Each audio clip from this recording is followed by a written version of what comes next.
Hey, what's up guys and welcome back to askNK. Today we're taking a look at PureSky version 4.4, the most recent release from the folks at 3D Vision, and PureSky is a volumetric procedural sky system that you can use for Blender. Now we've already talked about PureSky previously, and the goal of this add-on is to allow you to generate realistic sky and weather for both landscapes, vegetation, ocean, trees, and so much more. Now for those who would like to take a look at this, you can simply come over and check out the light version if you would like to test this before purchasing the final one, and there is also a couple more that you can see. Now it makes a lot of sense to see that there's a beautiful update from the folks at 3D Vision, as this version allows you to install the PureSky add-on contrary to appending the PureSky add-on to your Blender file. Now with that said, if you want to take a look at some of the amazing things that you can get from PureSky, I'm going to put a link in the description that can bring you right here where you can read up all those things for yourself. Now the question is, how does PureSky Pro, the version 4.4, works? And for that we'd need to dive directly into Blender and take a look at how this actually works. So Blender simply open right here. Once you purchase the add-on, what you need to do to get things going is go over to Edit, go over to Preference and install it. And depending on the version that you install, once you press N on the keyboard, you would notice that you have the PureSky and the name right here. So we got the space version, and that's why you can see the space one. First off, you can go ahead and collapse the previous collections that you have, and then you can initiate the PureSky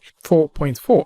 So once you click on that, you get to see this beautiful looking stuff. To me, I think this makes a lot of sense. The fact that you can get all these things happening in Eevee. Now with this here, you can switch from the PureSky camera, which is the camera that we're looking at, or to the Blender default camera. Now you can already see that this one makes a lot of sense. Of course, you can also play with the clipping depending on what you want. Now, if you're thinking about time of day and stuff, you can also use this to control the time of day. I'll talk about the animate feature very soon, but before we talk about that, you can play with the sun angle. So depending on how you want this to look, you can see this is happening in real time directly on your viewport, no baking, nothing like that. And if you would also like to play with the time of day, this is cool. Just watch this. You can play with the time of day and you can see this happening right here. Let's go ahead and press the home key so we can have a full view of what we're dealing with, and you can see this in here. So if you're trying to make some sort of time lapse and all that, this is like a perfect add-on that can get you all of this in little to no time. Now you can also choose to play with the sunrise distortion,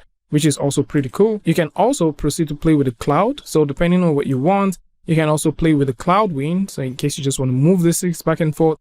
If you like to play with the blue sky and also the thunderstorm, you can also choose to do this. So we can get a clear sky and we can have like a very cloudy sky happening right there. And for the clouds, you can choose to get no clouds, or you can just introduce a couple of clouds in. So depending on what you want, you have all of these things. Now, if you like to change the time of day, you notice here that once this is set to 0, you would see that this is at 6 hours, and we can click and drag this all the way up, and you can easily watch this animate. So you can have the sky animate depending on what you want. So we can have like a good nightfall, and then we can animate a sunrise, and we can also animate a sunset. Now let's talk about that animate feature. Now most times you will want to actually have these things animate by themselves. So right here, you would notice that we have this animate button and the values are set to 0. So I can just simply go ahead and click to add a keyframe, and we can have that. And I can move this to frame 20, and I can increase the value just about a tiny bit like so, and click one more time to get that depth. So I'm just going to go in and set this to, let's make this 5000. So what happens is it takes a look at your first and your second keyframe.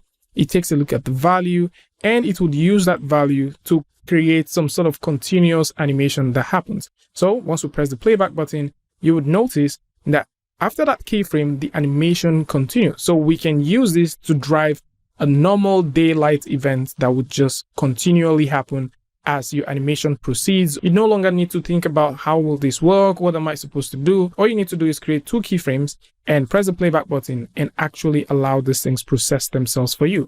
And at the same time, you would also notice that the clouds are animating, and you can also see the sun animating as well. So depending on what you want to create, this is definitely going to come in very handy. And of course, for those who've been wondering, can I use this for Eevee and Cycles? Yes, you can actually proceed to use this for both Eevee and also for Cycles, as this is supported for both.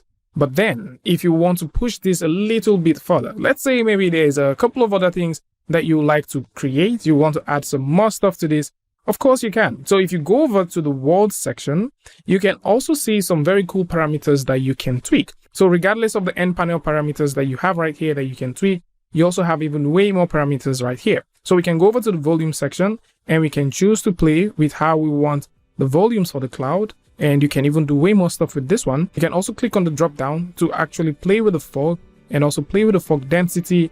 And for those who've been thinking about, playing with the stars, the moon, the sky itself, the lens flare, rainbows, this is also something that is available and you can take advantage of it and tweak the PureSky add-on to your liking. And that's about it. For those who would like to take a look at this, I'm going to put a link in the description that can bring you right here where you can check out some of the amazing things that the PureSky 4.4 Pro has to offer that you would definitely want to get directly in Blender. Tell me what you guys think about this one in the comment section, and of course if you like this video or you learned something from this, you can go ahead and give a like and don't forget to share with a friend. And until I see you guys in the next one, peace.